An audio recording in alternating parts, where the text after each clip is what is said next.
All right, people. We are here to talk some news, guys, and there's some new stuff to talk about this week. Man, Furiosa just wasn't it, y'all? Oh man, listen, we all were speculating that Furiosa might be a good one at the box office, but it's not looking too good right now. Also, X-Men, the movie, is on that fast track, y'all. Listen, they found a writer. They're looking for a director next.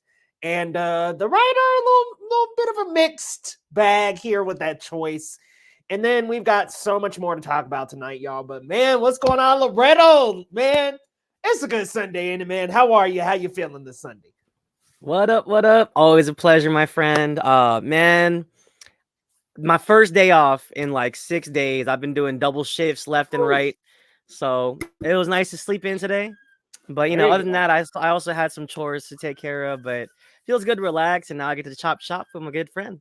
Yeah, man, it's good to chop shop with you, man. And all right, we got to start off with our first segment, y'all, because what's weird is we're in summer movie season, and for whatever reason, it just doesn't feel like it. But let's get started.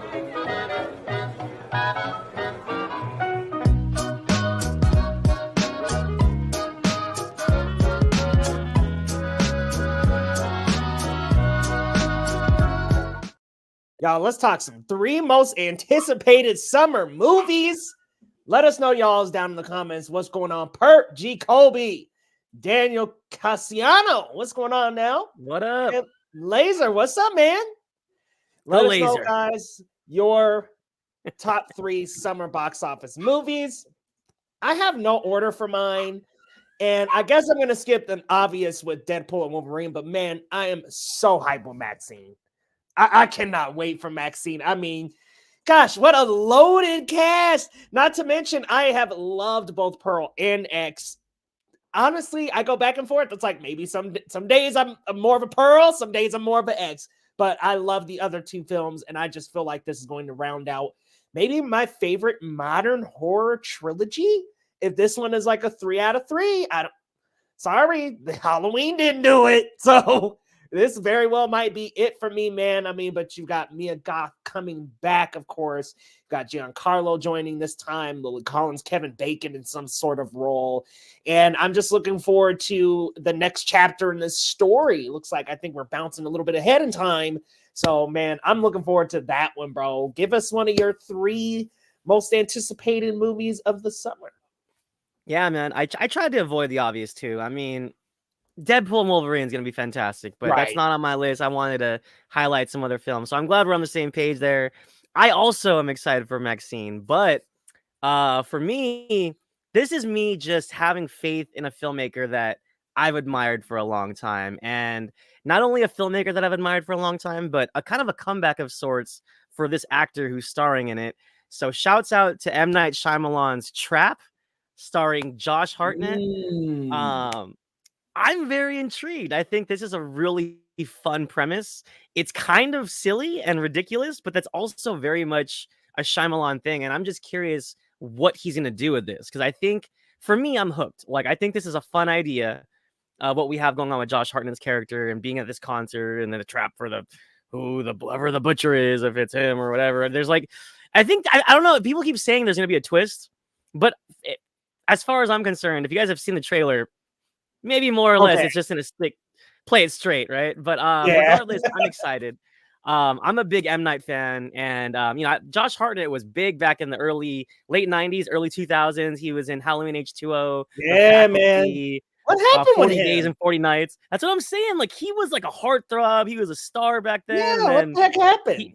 he disappeared. And I think like the last big thing he did, I remember, was like Pearl Harbor, and then he kind of disappeared. Like, Yeah, he's just been kind of like in and out here and there. I know he was in Black Mirror, the most recent oh, season as well. you know what else? He was in Sin City, but it was like a minor role. It was a very That's right. minor. Yeah. Yeah, he played like this very like subtle character, and he's like in like for maybe 5 minutes. But yeah, I'm excited. I think Trap's gonna be fun. I think it's gonna be a surprise hit. I didn't love knock. Was it knock on the door? Knock at the Knock at cabin. the knock at the cabin. Yeah. I didn't love it, but it was fun in its own little weird Yeah, way. yeah. I feel that, man. I really liked Knock at the Cabin. I thought, especially compared to old, I was way more in the Knock at the Cabin. But Yeah. it wasn't like top 3 Shyamalan for me. I definitely Yeah. think it was like a good one though compared to his last few. We've got G. Kobe weighing in, Deadpool Wolverine, Maxine, and Alien Romulus. Yeah, Alien Romulus Nice. looks like it's got a lot of promise, man. Like I'm over the moon about Alien Romulus. Let's just say that, because that is a movie franchise that has seemed just lost in the shuffle since after the second one. So it needs a win. Josh Hartnett was on Penny Dreadful. Okay. So haven't checked that one out, but sounds like he's had a regular role there. So that could have been eating up some of his time for a couple years at the very least. But okay, for another summer movie. Now, maybe this one is like one of those, like, it could go wrong, whatever. But I'm really looking forward to Bad Boys Ride or Die. I thought Bad Boys for Life was a blast. I mean, I loved bringing in these directors. Guys, forgive me their name. I just posted their names for the Spider-Man story. Let me just look that up real quick. But this director duo really, really works well together. Adil El Arbi and Bilal Falah, they work together very well. And I thought Bad Boys for Life has some great, I mean, Will and Martin have great chemistry, but also the group that Will and Martin ran with, they had good chemistry with them.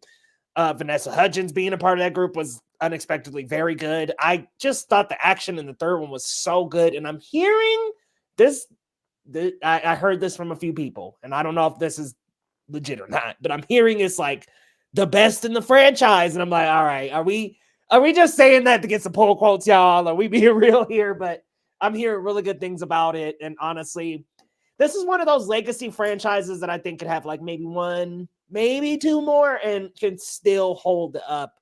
But I mean, the comedic timing between Will Smith and Martin Lawrence, timeless, bro. I mean, they have just been flawless throughout this whole franchise. So I can't wait for Bad Boys, Ride or Die. They missed out though, Lol. They missed out on using the 4 life for 4. Bad Boys. Oh yeah, no, they kind of screwed that up. Yeah, it's like you do Ride or Die as number 3, and then you do Bad Boys for life. Yeah. The 4th one. But to your point, the final set piece in Bad Boys for Life, fantastic with the helicopter and then Will fighting that dude. Yes, brilliant. So good, so good. So real quick, this is a good segue into my next one. So Daniel Casiano said, "What's our favorite summer class movie that I saw as a kid?"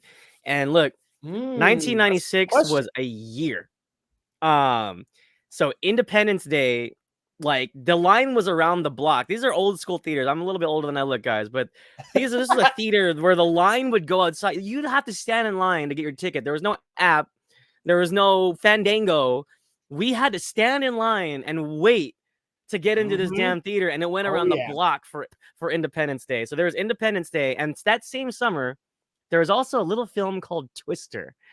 And I'm gonna be honest, I had both of those movies on VHS. I loved both of those films, and as hesitant as I was when I heard about this sequel, we got a really good director in Lee Isaac Chung, who directed Minari.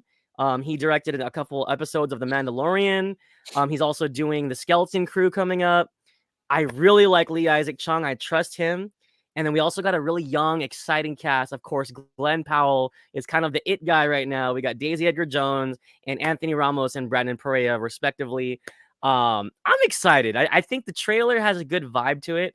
I really like Glenn Powell's character. I think it's a fun kind of take on what we saw before, but kind of just modernizing it for this time. And he's a tornado wrangler, and I love that bigger than life persona that he's kind of putting off here. And yeah, we'll see. I mean, the effects got to be good, and the humor and the action adventure parts have to be good. It's got to hit. If it's an action adventure, it's really got to have some good thrills and good chases. But like I said, I trust Lee Isaac Chung. I'm here for Twisters. He's great, man. Minari was phenomenal. I think his direction with this film is going to be fantastic. So bringing him onto this project automatically has my attention as well. Twister, the original, great concept. I like bringing new characters into this concept. And man, Glenn Powell is just like the it guy in Hollywood right now, isn't he? I mean, Hitman just finished that up today, by the way. Great film. I had a great time with that one.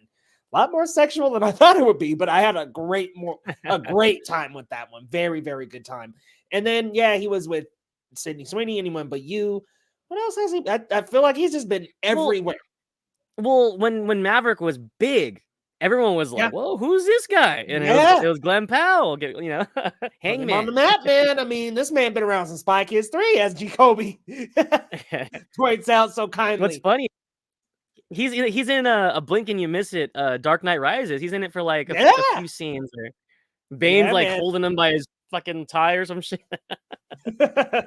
He's been hanging around for a while, but one that by the way, guys, I'm extremely excited for Alien Romulus. I'm extremely excited for Twisters. A lot of stuff that's coming out. I want to mention one that I think's not getting enough mention, and that is the Bike Riders. I think that cast looks incredible. Just between Jodie Comer, Austin Butler, and Tom Hardy, and then Michael Shannon, Mike Face. Boom. I mean, you've got this like huge cast that I'm like, okay, you've got this biker gang, and kind of the look of the movie, not necessarily, but when you tell me biker gang, I think Sons of Anarchy. So I'm automatically interested. I'm like, okay, give me a good biker gang with this cast. I'm not really familiar with a lot of Jeff Nichols stuff, so I'll have to go and watch a couple of his movies because I'm not familiar with him. But I know that he's doing both Bike Riders and Quiet Place Part 1. So that'll be a cool little double whammy for him this year. But you give me that cast. Too. Yeah. Huh?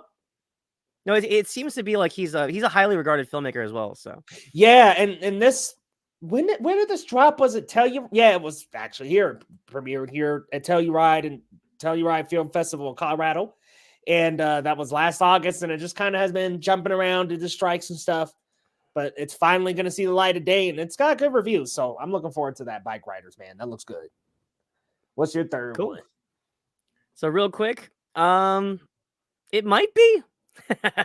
Fingers crossed that Deadpool 3 will be better than the first Want to one. be better? Yeah, I definitely think so. I mean, in Um, terms of, sorry, I oh yeah, was good, like, good. in terms of box office, or are we talking like just as a movie? As a movie, I I don't felt know like it about. was just a general question if we think it's gonna be better or not, but we'll see. I don't know. Okay, yeah, we'll see for sure. Yeah, Yeah, that's a good conversation for when it comes out.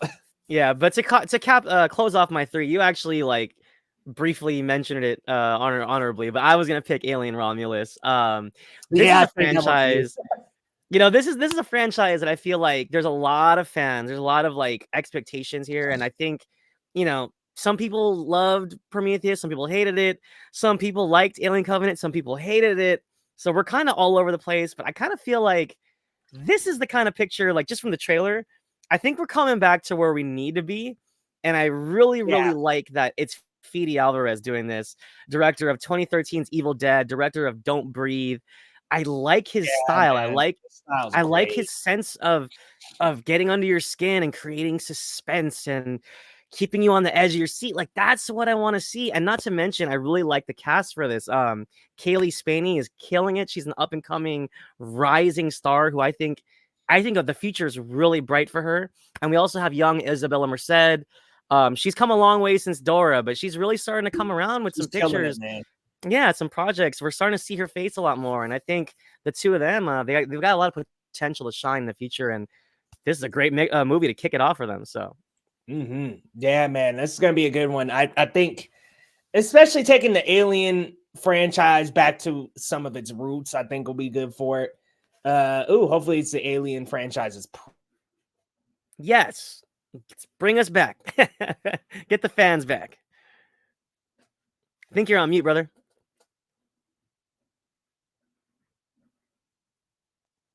We good. Yeah, get us back in the good graces of Alien, because Prey, man, what that did for the Predator franchise, a lot of franchises need that. I think Terminator needs that kind of love right now. Like Alien franchise definitely needs that kind of love. Yeah, we need that, man. We need that. Accents and Bike Riders trailer are kind of all over the place. Yeah, I feel that. I don't know. I admittedly I didn't really pick up on that from the trailer, but now that you pointed it out, I might be kind of like, uh-oh. But we'll see. Let's hit on that. Yeah. Hey, thanks for joining the chat, John. Always good to Yeah, see you. thanks for joining, man. Let's hit on our next segment, guys. Let's head on over to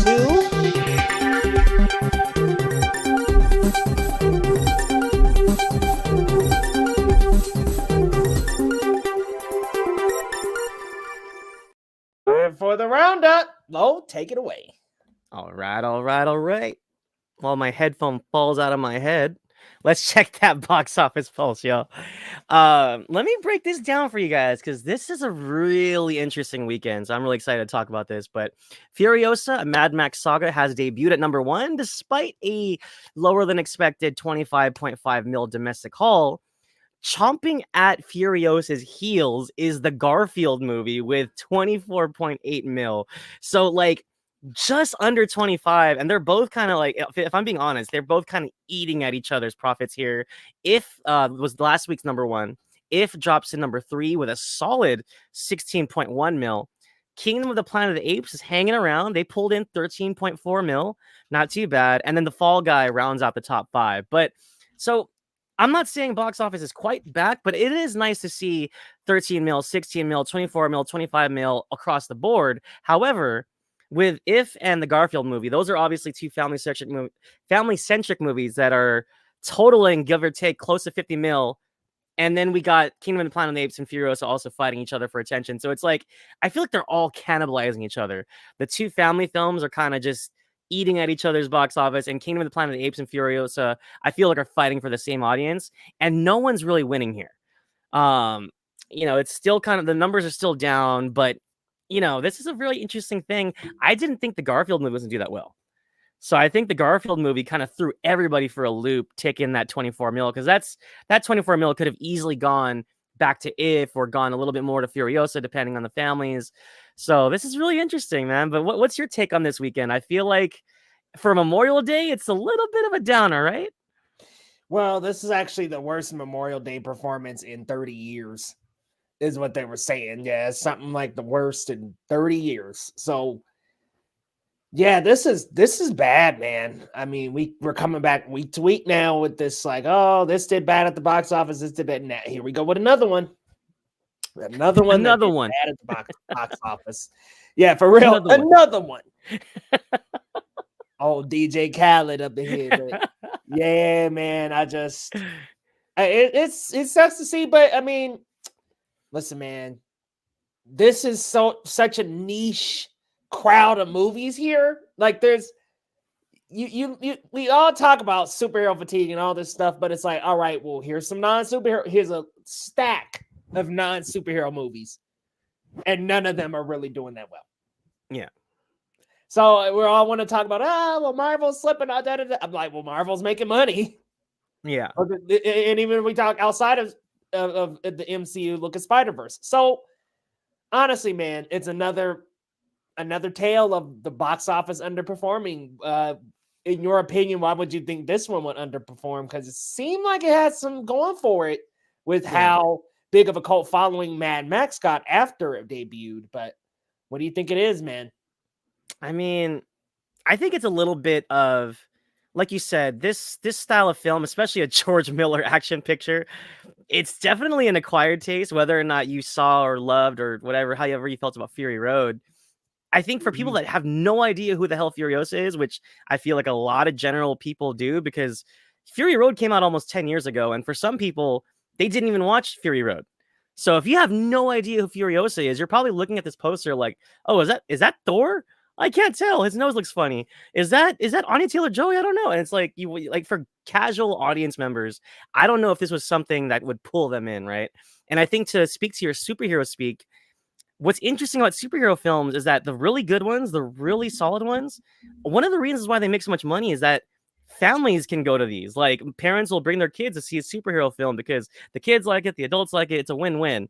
And you get these films, and it's like, I mean, maybe Planet of the Apes had a shot, but they don't have that general broadness that I think even something like Top Gun Maverick had, which is why I think Top Gun Maverick did so well. So, man, I got to bring up something that I think when we're all kind of like, I think film Twitter gets a little sensitive about this topic, but I just got to bring it up.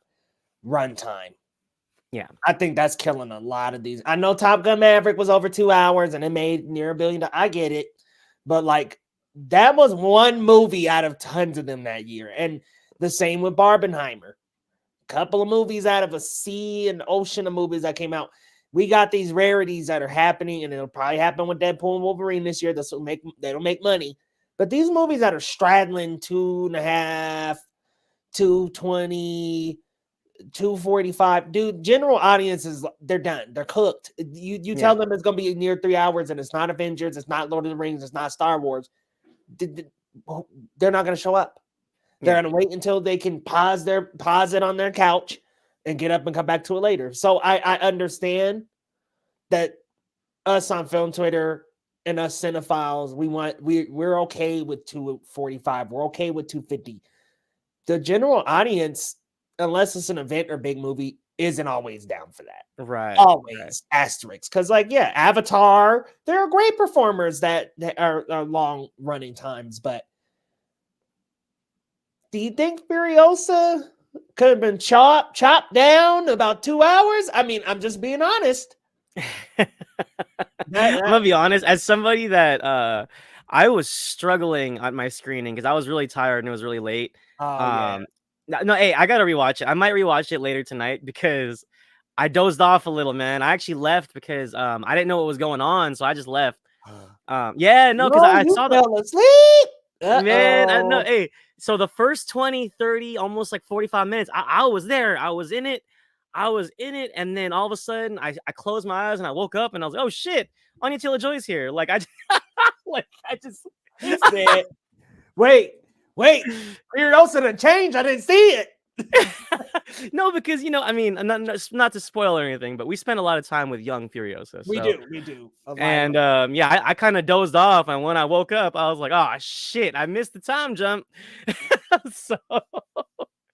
so, yeah, I definitely got to rewatch it. But yeah, I think this was a tough one for general people, audience members to swallow. So, Good comment here from John. He says feels like the strikes really hurt the box office. Even though yeah. he did follow that up like they were necessary, by the way. Oh yeah. But it's just like, yeah, I feel because they had to push back some movies to 2025. Like, it makes me wonder, okay, how would Snow White do? You know what I mean? It's kind of some of those other movies where you're like, if that came out this year, would it be like the top one? Like, it definitely brings into question some of those 2025 releases. Right. G. Kobe's got a comment here with Furiosa underperforming. A lot of it comes from the Mad Max franchise being niche. Yep, Fury Road not a big hit. Yeah, for real. It's unfortunate, but Mad Max is just a niche property. Like they were like, oh yeah, let's make Furiosa, and it's like, I hope that didn't go in thinking that would be a box office blockbuster. I was gonna say, it didn't quite get over like 100 mil collectively though, but I do like to see, like, the numbers are looking a lot better than they were 3 weeks ago though. So at least the numbers are going up, but I'm just hoping that as the movies get better, audiences will start to show out more. And nothing against Furiosa, it's just what I mean is like better in terms of like attracting audiences. I mean, so yeah. Also, with ticket prices being expensive, yeah, people are picky. They're very. It's an a la carte type of deal now. You're not finding a lot of people who are just going to movie after movie after movie if it ain't us. Yeah. John Lee shows are coming out in June. House of the Dragon? House of the Dragon, The Boys. Oh, okay. Star Wars, Acolyte. Oh yeah, Acolyte. Okay. What else? Hey, John's got a good point. Yeah, that might kill cinemas for a couple weeks. well, also here's another point. Hitman is dropping on Netflix next week. This last week, this Atlas dropped. I mean, you're getting movie quality stuff at home. Yeah. Which Atlas? Yeah, honestly, I think this is starting to become like Netflix and Amazon Prime versus the cinema because they've got some strong pictures coming out. So, but with that being said, we'll see what happens next week. And the Bear, yeah, man. Oh yeah, I can't wait for that. But yeah, let's jump into the top story of the week, man. This is huge. So with the success of X-Men 97, Marvel Studios started kind of like really jump-starting their work on the upcoming X-Men film. They are negotiating with Michael Leslie to pen the script. He just recently did The Ballad of Songbird and Snakes, the newest Hunger Games film. He also wrote and directed Macbeth. And he also directed Assassin's Creed with Michael Fassbender. I didn't see that one, but I heard not too many great things about it. So, look, man, as a huge X-Men fan, I thought we could do better. Look, no offense to Michael Leslie. Maybe he had a good pitch. Maybe he said something that the Marvel studio heads liked. I don't know. Look, I don't know what's going on, and maybe he'll surprise us. I don't want to kill the guy's project before he even puts it out there to the world. But I don't know. Well, how do you feel about Michael Leslie, Leo? Because I feel like you've seen his films more than I have. I haven't seen Assassin's Creed. I haven't seen Ballad of Songbird and Snakes. So, oh, you haven't seen Ballad of Songbirds? I'm not really a big Hunger Games person. I just kind of missed it. Man. So yeah. Okay, well, I understand. Yeah, up and down filmography. I mean, yeah, the Ballad of Songbirds. The first half of Ballad of Songbirds was awesome, and then the second half, not as much. So that's kind of like a half a point. And then it's like, all right, his Macbeth was cool. I did like the Fassbender Macbeth. And then I did not like Assassin's Creed. So he's kind of like up and down for me. But I'm going to just be real. I'm going to put this out there. I wanted a director of color. I wanted it to be a director of color, a director in the LGBTQIA plus community, or both. I mean, you can be both. So I when I saw that, I was like, well. It just seems like a weird pick and kind of lackluster. Like, we could even went with somebody we knew. Why not Ryan Coogler? Why not? Just somebody we're a little bit more familiar with, Destin Daniel Cretton. I mean, I don't know. I just was like, Michael Leslie? Michael Leslie. Michael Leslie. And look, and maybe we're wrong because the Rousseau brothers they weren't really the biggest names until they became That's the true. biggest names, Well, right? So, maybe we will give the guy a shot. But, and they also did what John Community, said, though. what John said is this just might be a first stage, first draft, and then That's maybe we'll true. get couple more writers to rewrite or rework Yeah, the script. So we'll see. that'd be great. Again, guys, this is all speculation and very early development. I mean, we don't even have a cast, we don't even have a release date, but this is good news as X-Men fans to see that they are starting to look ahead and get us ready for that first MCU iteration of X-Men, which I think is something we've all wanted as fans of Marvel. So yeah, we'll see though. What's up, Eric Thorpe Reviews? He has a question for us. Is he directing it though? See, I mean, this is all No, he's not. speculation. Yeah, so I think they just wanted him to write the script, right? Yeah, so he's just pinning the script for now. But yeah, I definitely agree with you, John. I think getting some other heads on there, that's going to help out for sure. And yeah, Eric, a director. Yeah, let's get somebody good, man. Get somebody good for this X-Men. Because you had X-Men 97 do so well. If you get a flop for the live action movie, it's not going to be a good look. You know what's funny is, I mean, I don't know if the box office of the Marvels matters, but the more that you speak about it, I mean, someone like Nia DaCosta, I think she would kill an X-Men movie. She would, man. But I agree. Because you know what I mean? Like, I really like the team collab between Kamala and Yeah, Danvers Brie and Larson, and yeah, I really like the three of them, man. I thought they were awesome. So I could see the vision. I could see it.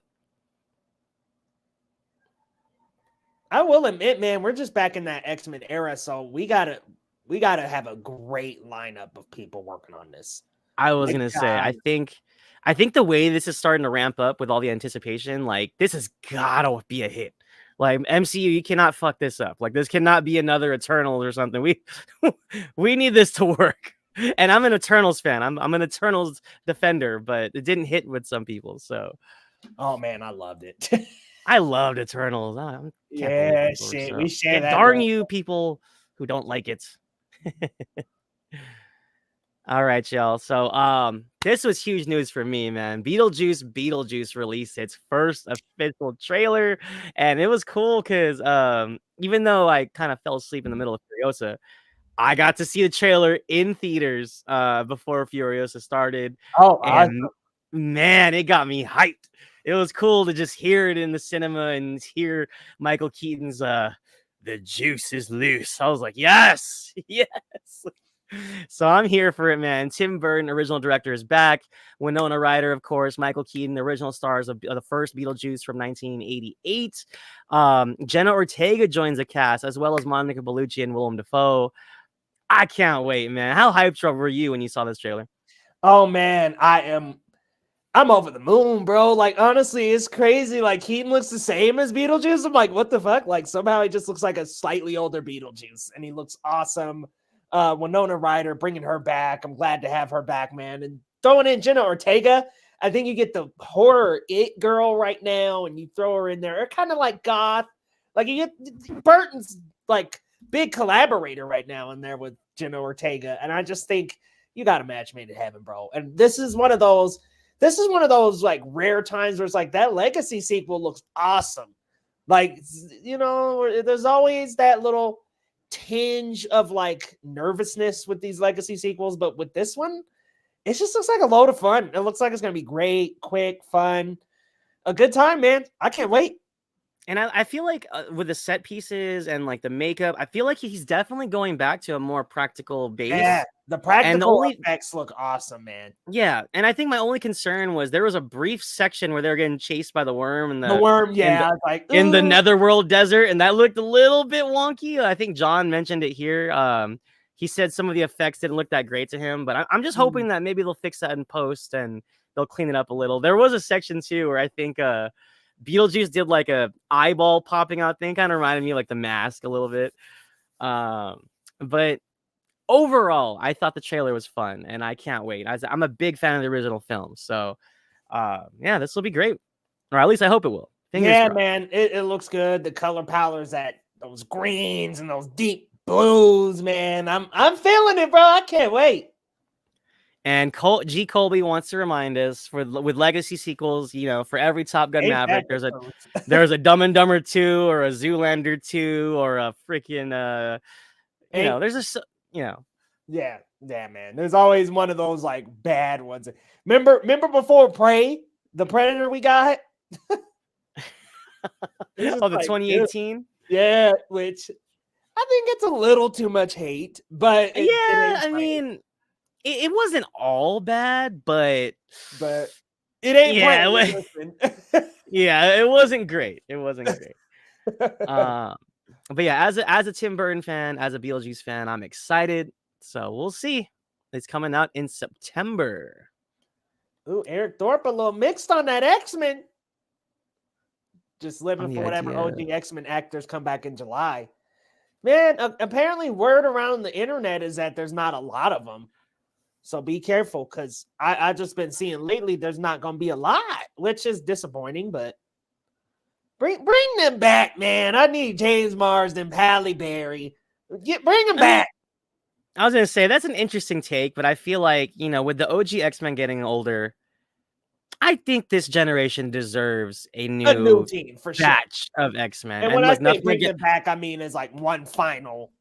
Oh, yeah, maybe like a farewell or something. Yeah, but I think in general, no offense to like James McAvoy and Jennifer Lawrence and Nicholas Hoult and like the X-Men First Class team. I think we really need a new group of X-Men to grow with. I hope we honestly, if we do this, I kind of hope we see them in school. I hope we see like younger versions of these characters, and then we could see them grow through like within the MCU. Because I mean, the MCU is not going away. So hopefully we could really grow with X-Men the way we are with Peter Parker right now. So and anyways, I jumped the gun on our slide here, but here's a first look at Dwayne "The Rock" Johnson, starring as wrestler and turned MMA fighter Mark Kerr in Benny Safdie's The Smashing Machine. It's also going to star Emily Blunt. And man, the Safdie brothers, of course, if you guys don't know this, they did the A24 thriller Uncut Gems with Adam Sandler, also Good Time. Uncut Gems. So I Benny Safdie's doing this on his own, but the Safdie brothers, like just their direction, their style of filmmaking, I really like. They really play with suspense and tension and a gritty handheld camera work and just really like in your face stories that kind of punch you in the gut. And I think a fighter kind of tale like this is a good story to go with. And the makeup looks great. Like you could barely tell it's The Rock under there, but if you look side by side with the real Mark Kerr, it's pretty close how well they did the makeup. So as a fan of the Safdies, man, I'm excited. How about you, Leah? Yeah, man, it looks like it's going to be awesome. I think, isn't this one just Benny? Yeah, it's just Benny. Okay, yeah, this one, yeah, on the slide. This one looks great, man. I mean, just from this little still alone, I'm like, The Rock looks completely unrecognizable. And you give me this entire cast. Emily Blunt has been great in everything she's been in the last however long. So I'm really looking forward to this, man. And The Rock seems like he's just from this still alone, seems like he might be dedicated to really making a different career, carving out a different career for himself a little bit and getting into more indie cinema, getting into more acting. I'm down for that, man. Like, let's do it. He's ditching his usual t-shirt and khakis adventure costume. he's like wearing the same damn thing. Getting a new suit. The same shirt and then damn near the same pants in every freaking action adventure picture. Every movie. I'm like, why is he in that same goddamn get up? Jumanji. Yeah. He's not doing the same thing, and it's like a variation of the same thing in that Fast and Furious spinoff. It's like exactly the same little outfit going on with a couple different variations here and there. They put him in a skyscraper, and he's still wearing that damn shirt. and it's like, okay, he's in that in Skyscraper, in Rampage, and in Jungle Cruise, and in Jumanji. It's like he's got the same thing on. It's like, dude, yeah. But yeah, it's nice to see him in something different for a change. Yeah, for sure. And also in reference to like A24 and another great, brilliant biopic like The Iron Claw, I think this has a lot of potential. And just like I was mentioning earlier, like the Safdie style, I already know we're gonna have some chaotic moments in this film. We're probably gonna have some anxiety fuel moments. Like, that's just the way that they operate. I mean, man, if you weren't like on the edge of your seat at the end of Uncut Gems or at the end of Good Time, man, I mean, you have no soul. Your heart's not beating. So I'm excited. I'm a big fan of their work. So I know it's just one of the two brothers, but this looks promising. I agree, man. Looks good. All right, y'all. This next it's going to be a fun little thing here. The next installment in Ryan Johnson's Benoit Blanc murder mystery films will be titled Wake Up Dead Man.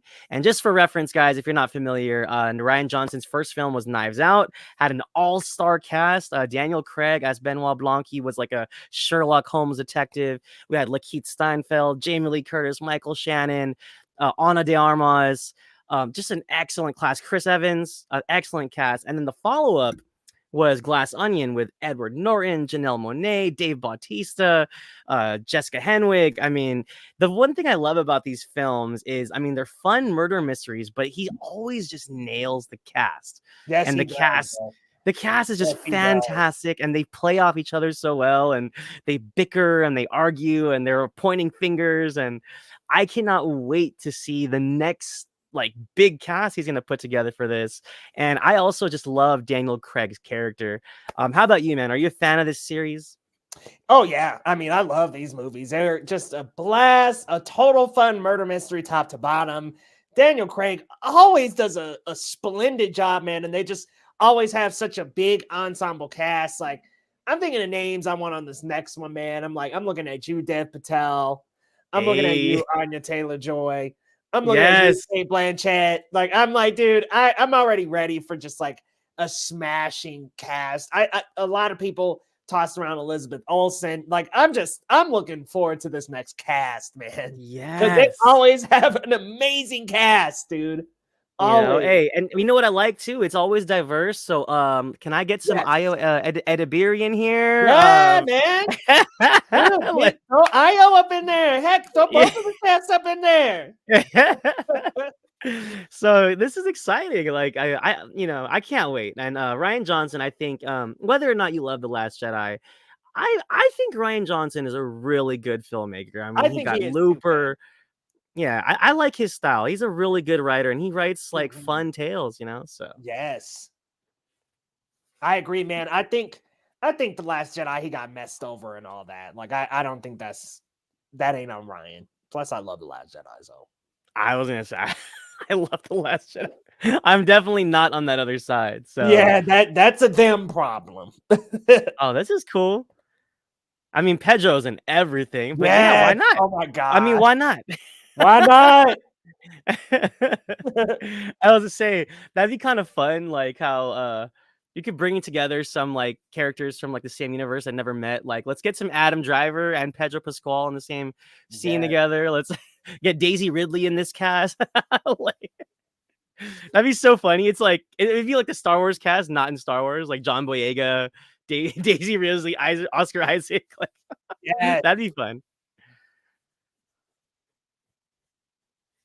And I'm wondering too, like, I mean, I think it's just not his style, but that'd be kind of interesting to see maybe like a crossover character here and there. That'd be kind of cool. That would be maybe like really cool, actually, if you could even have a character from each of the last two pop over. Yeah, or like kind of just like one. Even if it's just a cameo, I wouldn't mind. It's Right. I think it's like have Jamie Lee Curtis's character pop up, or have Ana de Armas pop back up or something. Like, yeah, that would be like, awesome. You know what I mean? Like, what if she's just sitting in the cafe and she's got her mug? Right, right. That's all we need. That's it. Yeah, man, that'd be fun. I can't wait. And I'm pretty sure, because I think, does Ryan have a contract with Netflix? Because I know Glass Onion went straight to Netflix, right? I think so. If I'm not mistaken, he's got. Yeah, I think he's got a couple more, if I'm not mistaken. Oh, here's a good question by John. What country or city do you think they're going to? Because we went from where was the first one? I can't even remember. Me neither. Where were we at in them other two? I can't remember, dog. Yeah, well, he switched up the setting for sure. He went It'd to be like a cool to go to tropical. Tokyo. Oh, that'd be cool. Yeah, we'll see. Awesome. And that about rounds it up, y'all. All right, that's the roundup, baby. Short and Y'all, sweet. man, another great week, another great show. Low, let them know where can they find you and what you got coming up, baby. Y'all can follow me on Twitter or Letterboxd at Marcellus Durden. Hey, I got on first try. I'm a proud editor, critic, and writer for The Cinema Spot. Follow us on all socials at The Cinema Spot or on our website at thecinemaspot.com. I just wrote a review for Kingdom of the Planet of the Apes. Let's just publish that. I do have a review coming for Furiosa. Unfortunately, I passed out during my screening, so I need to rewatch it, and hopefully I can get my review for Furiosa Mad Max Saga up this week. There's also a bunch of other great show and TV show and movie reviews on there, lots of great editorials. Check us out at thecinemaspot.com. Guys, go check them out over at the Cinema Spot. You're also covering the Tribeca Film Festival, right? Yes, we are. It's coming up in June. Coming up in June, y'all. So definitely be sure to check out that coverage. And y'all, come on back to the main channel, y'all. MCU videos every day, baby. We doing the MCU rumors, news, videos every single day. So come on back to the channel. And not to mention, we will have some more reviews getting up. Gosh, it's been a little hard getting some screeners lately. I didn't manage to get My Adventures with Superman out on time. So, but don't y'all worry. Some reviews are coming. More videos are on the way, guys. But on this channel here on Geekly Goods Live, we got this show every Sunday, y'all. And we'll be back next Sunday, same time, same place. So we'll see you next time on Geekly Goods.